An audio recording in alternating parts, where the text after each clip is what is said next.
Welcome to episode 3 of the European Sit Down. I'm your host, Bruno, joined by my co host, Jonathan. How are you, mate? Good, buddy. Good. Great weekend of football and even some midweek games this week too. So there's a lot going on at the moment, but just trying to get our head around all the games that are happening at the moment. Champions League starting next week, so definitely a busy period ahead. Transfer window ending as well. There's a lot coming through, a lot of news coming through, a lot of changes. Um, but let's get straight into it. As we said last time, this is a more casual approach. We're not going to go into specifics. We'll talk about some games, talk about, as the description says, some disappointments and some surprises throughout the leagues.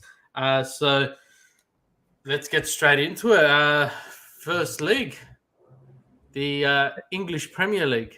So this has been a topsy-turvy season. We're currently halfway through match day 5, So and your YouTube's playing in the background. sorry. We're currently on match day 5 of the halfway through match day 5. They've got a midweek clash as well. But there's been some shocks. We'll start with the top of the table. I'm comparing it to an elephant sitting on the top of a tree in Arsenal. You don't know how it got there, but you know it's going to come down eventually. But you got Does to this give them Arsenal credit. team have the consistency to go all the way this season? All the way, no. Let's be perfectly honest. There, you gotta take into consideration who they've versed, and they've versed some of the teams which we would expect to be in the lower half of the table, and to get the consecutive wins and be on maximum points of what they have been. You would expect this squad, which what they are. I remember 12 months ago, you and I sitting here, Bruno, saying that Arteta was probably one of the first managers to get sacked, and it just shows what can change and happen in football. And you got to give them Arsenal credit. The squad that they've put together, Gabriel Jesus at the front with the other two Gabriels that they've got there as well, and Odegaard in the middle. They're just and then Saka as well coming in. They're definitely producing some great football, and they're actually a joy to watch. Yeah, well, they've also got Zichenko and, like you said, Jesus up front. So they've got the Man City star players there, and they're really making use. And I did say last year, Arteta probably wouldn't make it out the season, but Bournemouth have now sacked their coach, and Yeah. it was prior to match day 5 commencing. So the first blood's been drawn in this season already. So it is interesting to say the least in that regards, where the clubs are going, to be quite perfectly honest. And then you've got a club like Manchester City who are just strengthening as the days go on. 2-0 down against Crystal at halftime. I thought this is going to be tough. And Haaland, as our thumbnail we've picked for this week, Haaland. Cometh the hour, cometh the man, right? And that's why they paid the dollars for him. And we know, everyone knows he has that in his repertoire to just switch it on like that. But to do it in the manner that he did, and in some people would say, okay, he only did it in the Bundesliga before, and it's a farmers league, and this and that. You can't complain, man. He's stepped up and he's been producing. I saw a stat today that his first 4 games have actually mirrored Aguero's first 4 matches, goal for goal, in the Premier League. So if they're doing anything in regards to copying each other, then he's in good company right there. Yeah, and as Anthony says, he's the alien. He's unstoppable. His physicality, his prowess, and his know-all. I know one of the goals was a simple tap in, but that's what a number 9 needs to do. He needs to be in that position to tap the ball in, and that's what Manchester City has lacked since Aguero did leave, and that's what's ruled them out of competitiveness when it comes to Champions League. They don't have that finisher, that person they can rely on, like Bayern Lewandowski, Real Madrid Benzema. So I think personally, this is the man to get them 3 in a row. This is the man that will get them pretty far in the Champions League. and the sky's the limit when you look at the squad they have on paper. But another surprising result a couple of weeks ago. We've got another comment here. Haaland is one of the androids from Dragon Ball Z, created by Dr. Gero. 100%. That was the first thing I pictured when I saw him. He's just phenomenal. Like you mentioned earlier, the Bundesliga is a different league. He's adapted. He's slid into this role perfectly.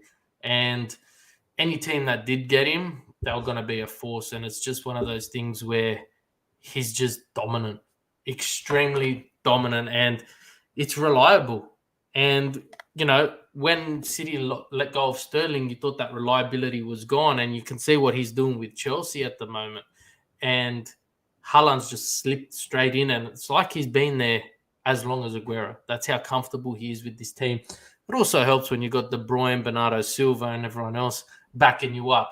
But at the same time, it is a different ball game when it comes to Champions League.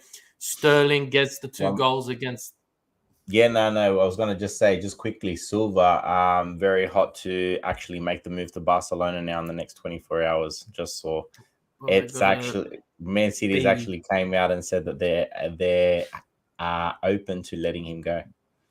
Open to letting him go, but it's all for the right price. And we know Barcelona's got some moves to make before they can bring Silva into the squad. So I think we mentioned it in the transfer window. Bruno.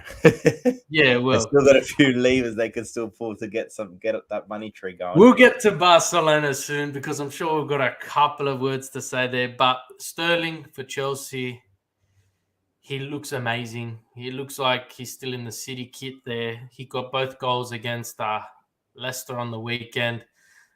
This morning, he got the single goal against Southampton, but he looks lost.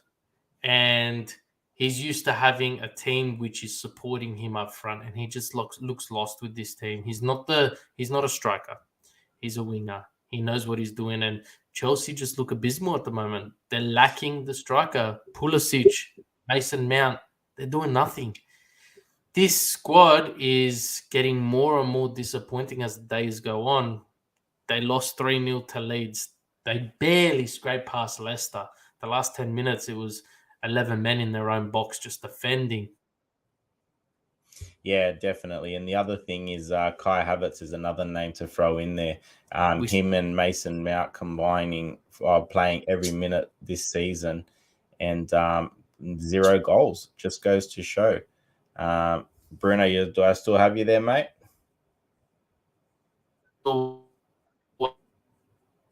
You're just freezing up, buddy. So I'll just keep going. So disappointing in Chelsea as they have been, and it's looking at the moment that Thomas Tuchel's the one that's been the problem in regards to getting this team up to scratch. They definitely haven't been performing to what they've needed to, and they're starting to look into the fact that Tuchel is giving that bit of unrest to the rest of the club, whether it being the players, bit of in-house fighting, and other type of situations within the club. They still don't even have a proper sporting director in their actual club themselves. So he's been having to be head coach, sporting director. I think you're back now, mate. So just give us a little wave or something, buddy. You're good. So I was just saying how Tuchel's just been performing on all fronts, sporting director, manager. He's been trying to do everything himself. And to me, it looks like it's starting to take its toll on him because he doesn't have that calmness over the squad like he first came in. And he's really starting to, in my mind, be probably the thorn in the side because they are definitely not performing to the standard we know these players actually can. So it's interesting to see how much they've fallen the last 12 months. Last season, we were saying that they were title contenders. This year, we're saying that they'll be lucky if they get in the top 4. Yeah, and it's definitely something which, you can't ride that Champions League win for too long when it comes to the Premier League. That was 2 years ago, and it's going to come to an end. You can't use those brownie points for much longer now. So it will be extremely interesting when it comes to how they seem to push forward. Liverpool losing to United 2-1 and then smacking them for 9. Is that a Yeah, statement made, or was that just a terrible performance? Bournemouth have been the whipping boys so far, so you can't be expecting too much from them. You'd more say in regards to the Man United game, how well Man United actually played for that game and how poorly Liverpool were, especially in midfield. They look like they've got a lot of problems there. And Van Dijk looks like a shell of his former self at the moment. He looks like Is the Salah sugar wearing off there? um I don't know yet because you got to take into consideration he's still a quality player. Yeah, I know he had no contribution whatsoever on that 9-0 performance. Maybe take into consideration how much are they actually missing Mane now? The work rate that he would put in off the ball as well. I know players come and go, but I think they may have underestimated how much of a value he was to the actual team. Even if he was parked on the left-hand side in the front three, I think also just that presence and that fighting spirit, like what he does for his national team as well, it just shows that that's missing in the squad at the moment. And we'll go through the next two teams quite quickly. We're looking at Manchester United. They've, and Targ's come into this squad. He knew changes had to be made. He dropped their captain 2 games in a row. They've gotten 2 wins in a row. Ronaldo's been put on the bench 2 games in a row, 2 wins in a row. Does Ronaldo last the season? And is Antag the manager who, for lack of better word, isn't going to take shit from the Glazers, and he's going to do what needs to be done on the field? I definitely think so, especially the point that you've got your leading goal scorer on the bench from last season, club legend, and your captain. He's completely just got him out of the squad. He's brought Martinez in, him and Varane, a little bit unorthodox between the two. They are still gelling together. But the games they've been together, the last 2 games, they haven't conceded a goal. That's something that you can't say. What's his name? Sorry, Lingard, and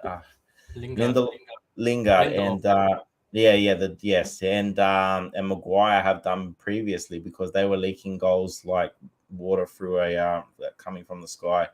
They were just absolutely horrible. Yeah, and they've had some amazing purchases in the last week or so. Casemiro joining from Real Madrid, as well as Anthony joining from Ajax. So it's interesting additions. Personally, I think Ronaldo leaves, but he's getting desperate now. So. If he gets kept on this bench, I don't see how he can play properly for the Portuguese team come World Cup, because you need game time, and being mid-season, you're going to be in your prime fitness, prime everything. Antonio Conte, Tottenham. He has revolutionized the way the squad play. Yeah. He's gotten a new animal out of Harry Kane, a man who was unstoppable before. He has now rejuvenated. Is this Tottenham a title threat, Champions League contenders? Are they going to get silverware for the first time this season? Is Antonio Conte going to do what Antonio Conte does? The title, I think it's a bit of a stretch. I think they can finish second, in all seriousness. The way that Liverpool have started, you always, at the beginning of the season, you'd say that it was a Man City-Liverpool race. But I just think, the quality of the other teams compared to Tottenham, and although they do have a big bench and they have, boosted up their squad in the off season, to say title contenders, they'll give it a fair whack. They'll go well, but I don't think that they'll be winning the Premier League title. They might win another title, maybe the FA Cup or the Carabao Cup or something else, or even the charity one, the Charity Shield as well. But they'll definitely, it's Antonio Conte. What do we know about him? He just loves Exactly. winning. We've seen the wonders he's drawn at whatever club he's been at, both nationally and internationally. But let's move on. We'll go across to what we like to call another one of our favorite leagues in the Serie A. We won't go too in depth into this. For a in-depth Serie A analysis, you can catch Anthony and the boys on Football Worldwide at the Serie A Roundtable, where they will be able to. They give the most in-depth. The most recent episode had some fantastic pundits on there, giving what I personally feel is one of the most unbiased reviews of the season thus far. But current champs, AC Milan, 2 draws so far this season. Is the magic gone, or is it just getting back into the groove of things? I think it's just getting back into the groove of things. Atalanta played a very compact style where it was a very scrappy game in regards to it's not normally you could go to Bergamo and ensure that you get the full points at Atalanta's home, but they're Atalanta are a different team this year, and I think they're still going to have a fall from grace. But in saying that, against the big boys, they still think that they're going to be a thorn in the side for them and want to produce. And then again this morning against Sassuolo, yeah, definitely. I didn't catch too much of that game. I just got some of the highlights. Again, scrappy type of game. You know, Milan were actually lucky not to get a point. To get a point out of it because who was it? Berardi missed a penalty. Had it saved by Magnan, Magic Mike. So yeah, I think it's we're only the 4th game in. It's still a lot happening. You got to remember, take it into consideration. This year with the World Cup, it's going to be like 2 tournaments. Yeah, and look, the Italian league is quite condensed there at the top. Again, halfway through another match day on this front. Roma, they've got the special one in Mourinho, and they are flying high. They secured Dybala in the off season as well on a free transfer, and it just seems like all the stars have aligned for them thus far. Again, we are only 4 games into the season, but at the same time, it's quite a competitive respect. They had a very respectable performance against heavyweights in Italy, in Juventus. And, Mourinho seems to be knowing what he's doing there, and they're sitting pretty on top of the table, albeit we're halfway through a match day. But the worst they can do is second this week. Are they contenders or are they pretenders? I think it's too early to say. They can be contenders if Dybala stays fit. And at the moment, from that run he done this morning, scoring those 2 goals, man, as a general football lover, to see someone of that caliber in full flight, you just love to see it. So let's yes, in all seriousness, hope he stays on the pitch because it's a joy for everyone to watch. And we have Napoli, who, after losing Mertens, Insigne, Koulibaly, have just shown we don't need them. Who are they? Who's Insigne? Mertens who? Koulibaly, best defender, what? Like, they've absolutely squashed all the criticism. Again, only the opening couple of match days, but when your team is shaken up that much, sometimes it's hard to get straight into the groove of things.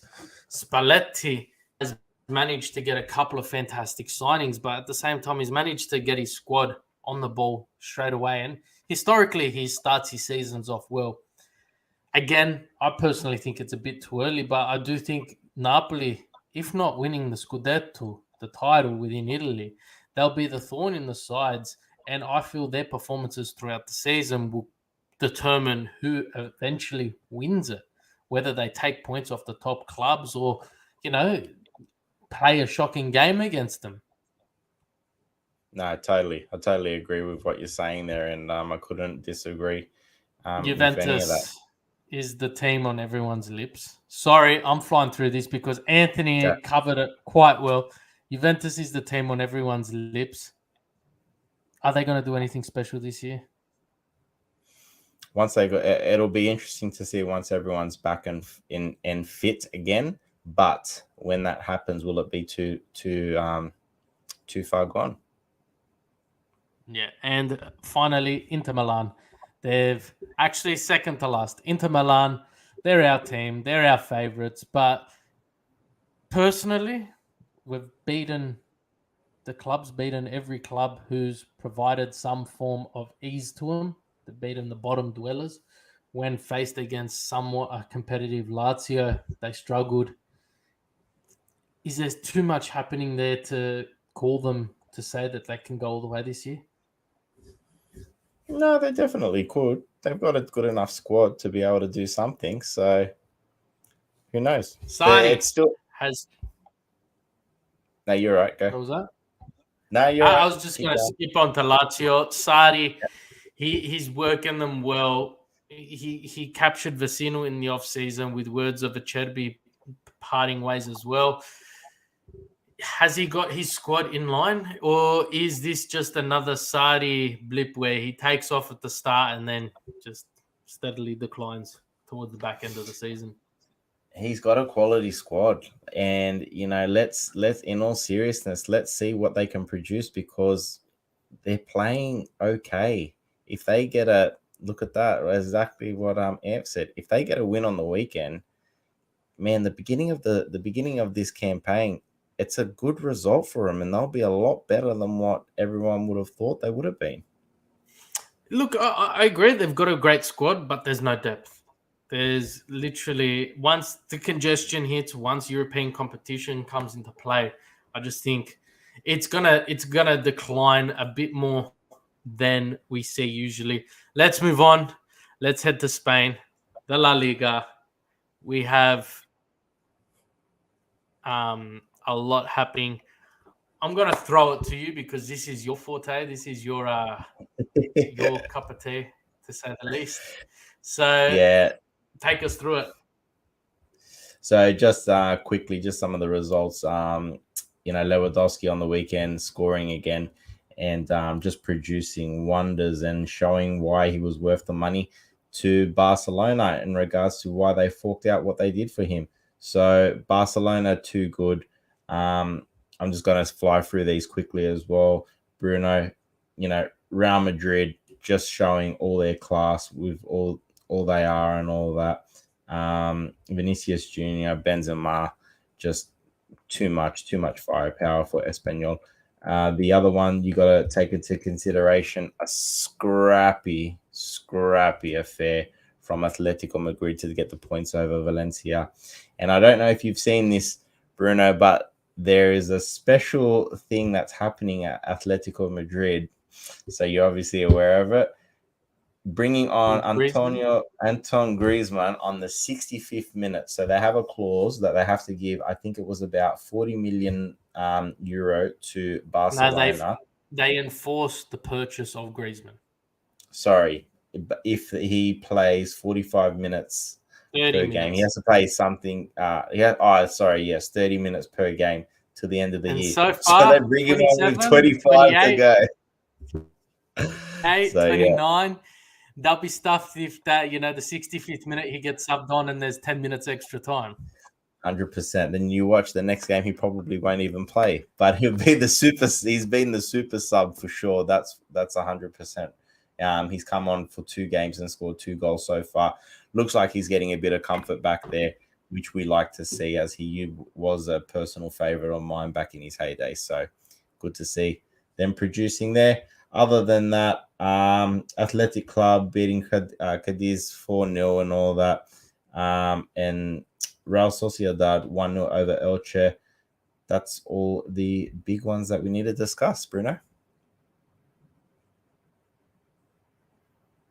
And I think Bruno has frozen up again. So I'm just going to keep going through it.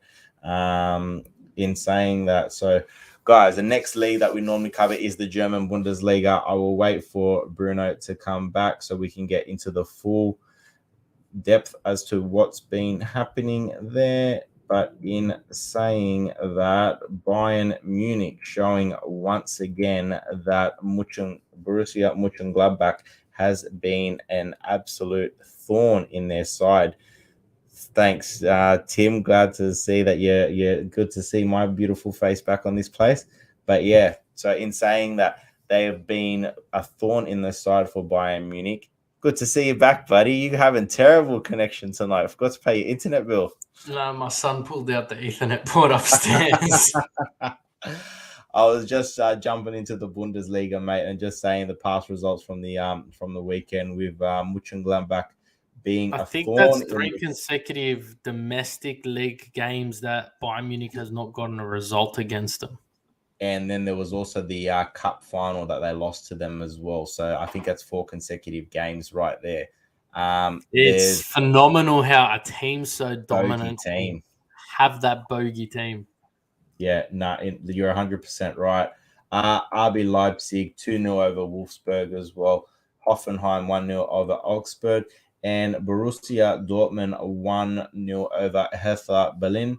Borussia Dortmund this season, they look so disjointed. They can't adjust to Haaland not being there.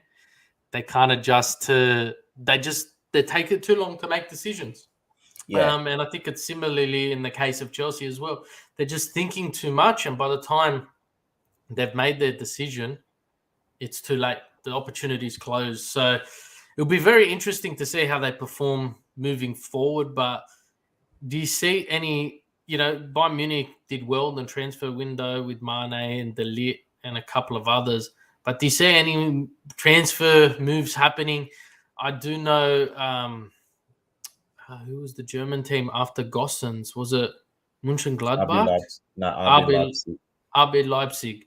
They're trying to make a move for Gossens from Inter, who's still an Atalanta player, but Inter's obliged to purchase. So are there any last-ditch efforts, or is it just all attention to the Premier League come the final deadline day?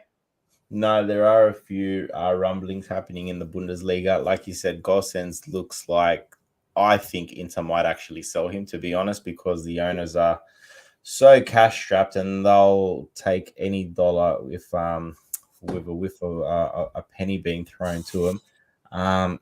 The other one I wanted to mention as well, just before we get into the transfer stuff, Bruno, Union Berlin, a team that has not been in the Bundesliga for too long, equal 10 points and with a positive 8 for and against. They are equal points with Bayern Munich at the top of the table. So, Freiburg in second, Hoffenheim in third, and Dortmund following that. But it's interesting. It's definitely interesting. But we, as always, I still expect Bayern Munich to just run off with it like they always do. It's game over. It's game over. Let's move across to France. PSG, I think, is the word on everyone's lips when it comes to France. Yeah, they had a scrappy 1-1 fixture with Monaco, and they're moving straight into, within 12 hours, I believe, less than 12 hours, they're facing Toulouse, who shouldn't be too much of a challenge on that front. But do you see anyone stopping them? I actually really like Marseille, to be honest. And Alexa Clermont Foot, a fan favorite here on Football Worldwide. But Marseille, with the acquisition of Alexis Sanchez in the offseason, he has hit the ground running, scored a brace on the weekend, and gave also an assist as well. He's really been performing for them as well. But 3 teams at the top of Ligue 1, Bruno, PSG, Marseille, and Lens with 10 points each. Lyon in 4th with the rest following after that. So Lyon still have a game in hand as well. In saying that, so they can move to 10 points as well. But I just feel PSG, like Tim said, Bayern and PSG, you just expect them come match day 15, they're 6 points ahead. Come match day 20, they're 12 points ahead. And the lead just keeps extending. And that's why I highly rate both Bayern and PSG to do a decent Champions League run, because come finals, they've generally got a nice buffer on the league and turn all attention to the Champions League. Whereas you see in Italy, Spain, England, you have a lot more competitiveness. And with a squad like Arsenal up front, who hasn't got Champions League obligations, they might just say, sack the Europa League. I'm going to put all my attention on domestic league and take Manchester City for a ride, or whoever's contending for it come, January, February. So, Tim, I agree with you on that one. I can't see anyone stopping them. Can you, Jono? Not really. But the other thing we got to take into consideration, we need to remember we got an unprecedented season this year with the World Cup in the middle of it. Now, the German team has a lot of the Bayern Munich players in it. If they have a deep run, are they going to be able to come back as fit and as firing for the rest of the campaign? We're yet to see. We actually don't know what's going to happen this season because unprecedented. It is. It's never happened before. So it's definitely something that it's just in all seriousness, it's just going to create just great drama for the end of the season because we've honestly got no idea. Again, depending on what nations go further into the tournament, are the players going to come back 100%? I know that when they come back, I think it's a 2-week break that they have before they go into the next half of their season. So what's going to happen there? It'll be extremely interesting across all the leagues, but stay tuned. Make sure you do hit that like and subscribe button, guys. Before we head off, the return of one of our favorite segments.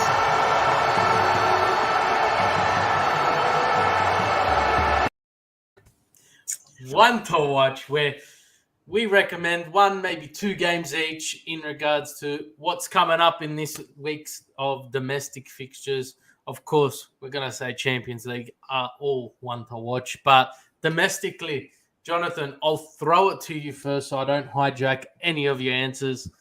1 or 2 games, pick them. Let me know what you think are the ones to watch this weekend. I'm looking forward to Chelsea West Ham in the Premier League because I actually think that David Moyes and his team have been underperforming. So has Chelsea.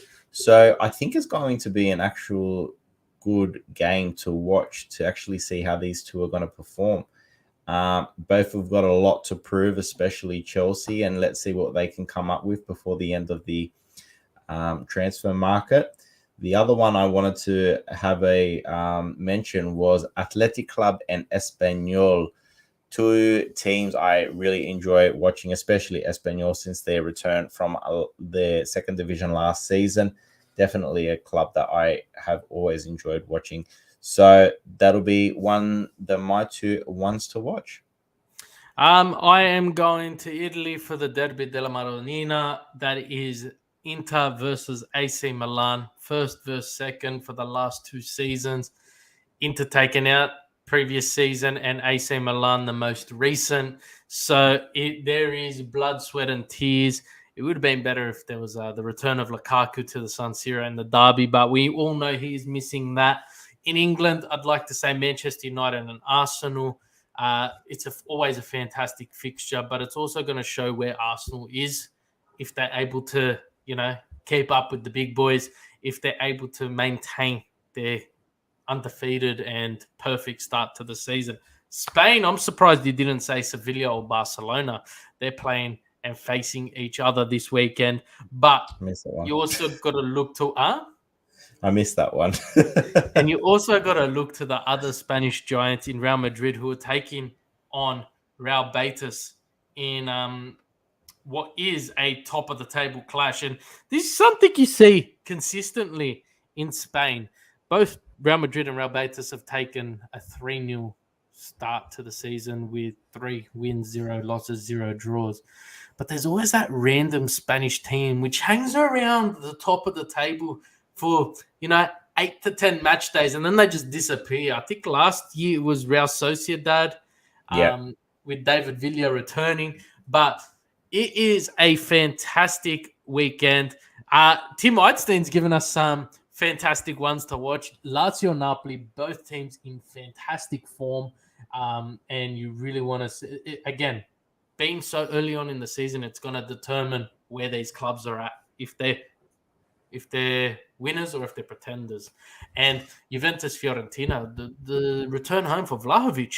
Well, Fiorentina, so Vlahovic facing his former club. Tim, I'm glad you got involved. Anyone else in the chat, let us know if you have your around the ones to watch.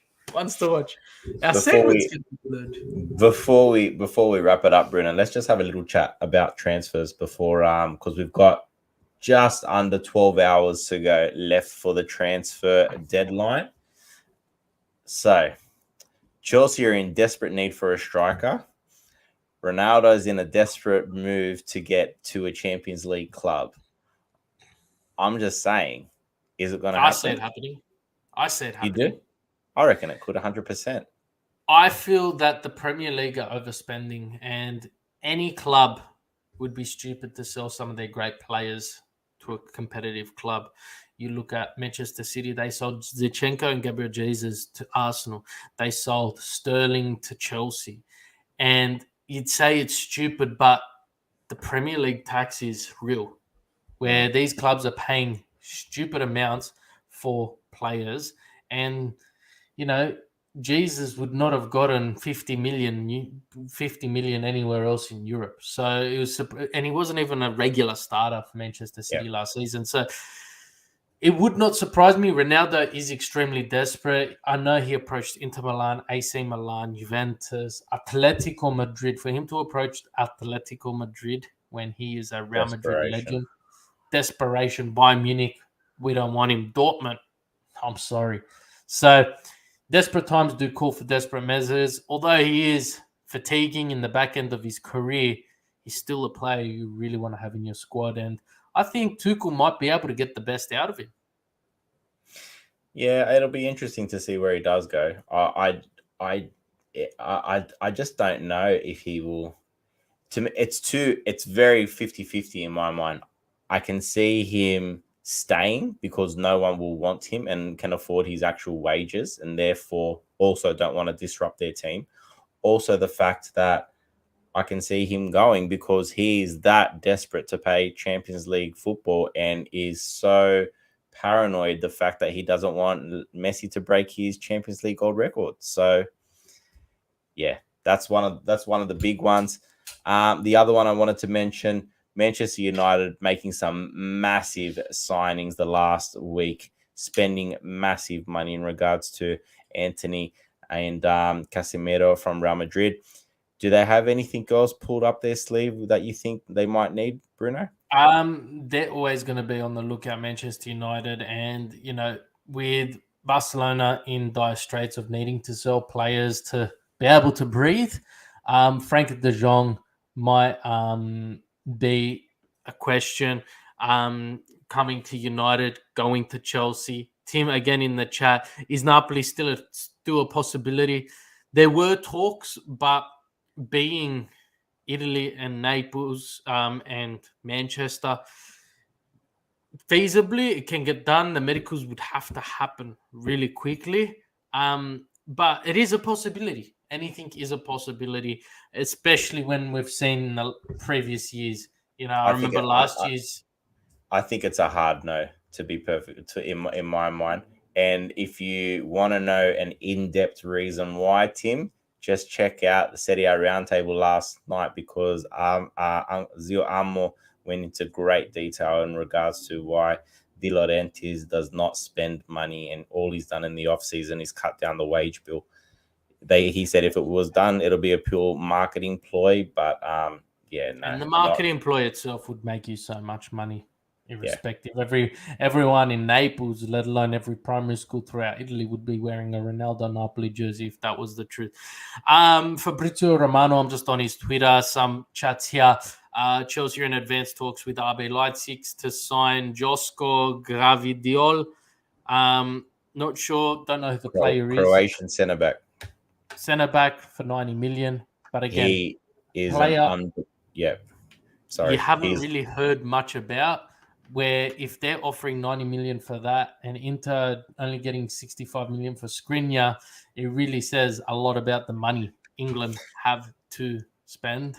that that offer that they've put in is for not this summer, to sign him now and to come summer 2023, because RB Leipzig don't want to let him go. He's been an integral part of Croatia's defense, and they reckon he's a just giant in the back that he will be dominating for the next 10 years because he's still quite young as well.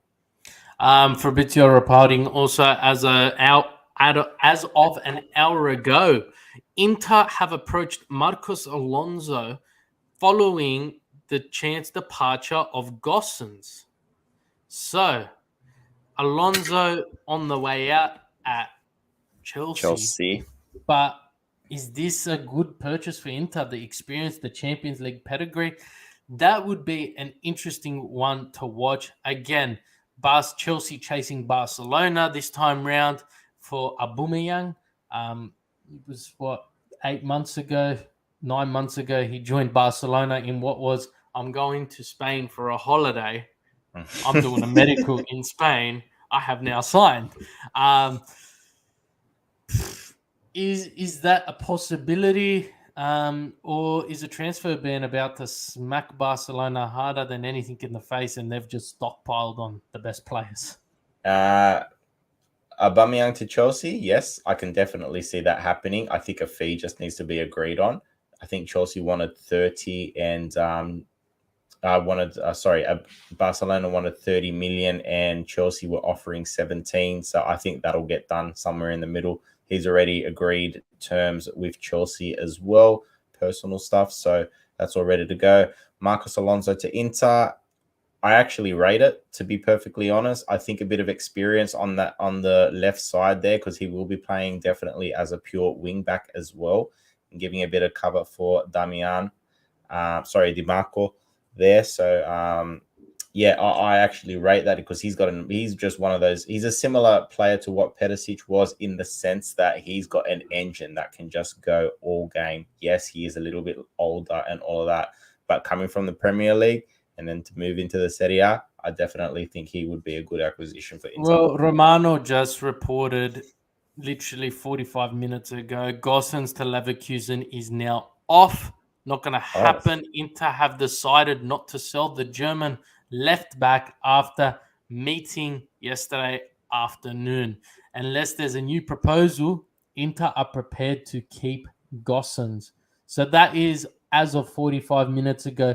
I know there's a lot of Inter fans on this channel, which would be assuring to them. But hold on, I think that's obviously just a ploy to get a bit more money. Oh, 100%. And if you're getting it, I think the offer initially was 28 million. If you can get 35 for him, you can get 35 with him, and that's including the bonuses. Tim's question of how much would Alonso cost? Nothing. If we can get that type of money. Look, guys, Fabrizio Romano in the last 3-4 years has been one of the most accurate, switched on, well-connected people when it comes to transfers. He knows a lot of transfers before the players even know they're going to be approached. I remember he mentioned earlier in the transfer window, Lewandowski to Barcelona is a big chance, and Lewandowski's wife turned around and said, I hope so. When are we going to find out? And another one was he announced the player was moving to a German team, and he turned around and said, the player retweeted and said, I haven't even told my wife I've signed and you've already broken it. How good is this guy? So, look, it is quite interesting. Just having a look here in regards to the bigger transfers. Leicester have opened up talks with Atalanta in regards for Jeremy Boga. Again, Leicester are struggling, so they are looking for a couple of replacements. Italian legend Mario Balotelli has joined Swiss side FC Sion. Can I just say, did you see that goal he scored on the weekend as well in Turkey? Oh my gosh, man! He still got it. He's still got it, man. He's just that touch. Harry Winks has departed Tottenham and has joined Sampdoria on a 25 buy option with a buy option of 25 million euros. It's only a loan. So Harry Winks has departed the Conti team and has moved across to Italy. So personally, I think that's a great sign for Sampdoria. Paredes has signed to Juventus from PSG. Medicals taking place, but that is done and dusted. Yeah, it will be very interesting. We have a big Fabian Ruiz officially has joined PSG from Napoli as well. Napoli. Yep. So that is more wage cutting costs. But yeah, like I'm back to 14 hours now on Fabrizio Romano's feed, and there's the initial report of Bayer Leverkusen offering 28 million.